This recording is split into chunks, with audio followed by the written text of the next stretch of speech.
Dans cette vidéo, on continue notre second projet en retouchant le fond de la toile et en modelant le visage du personnage, donc de l'enfant.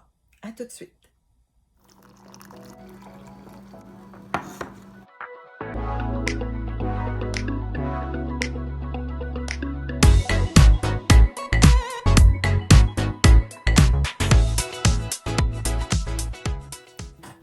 Bonjour, ici Myriam Baudouin. Dans cette vidéo, je vais en profiter pour vous expliquer rapidement quelques principes d'harmonisation des couleurs.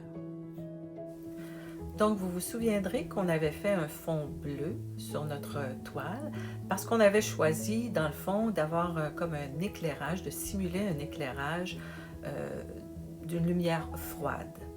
Donc, en ajoutant du jaune par-dessus le bleu, on vient ajouter un peu de chaleur, mais cette chaleur-là est quand même un peu refroidie.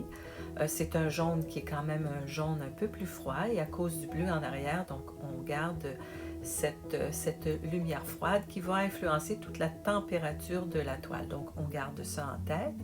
Et donc, on vient ajouter une seconde couche sur le fond de la toile pour venir ajouter de l'opacité, même si on continue à voir les marques derrière.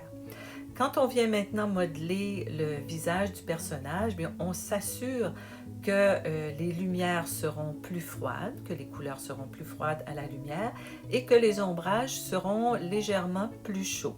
Donc, vous voyez ici les couleurs chaudes qui sont ajoutées un peu dans l'ombrage que fait le visage du personnage sur le cou.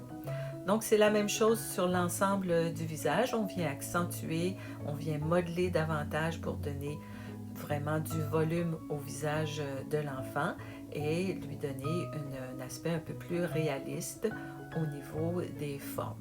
Donc, les lumières demeurent un peu plus froides et les couleurs des ombrages un peu plus chaudes. Donc, on vient ajouter des rouges dans les couleurs un petit peu plus sombres.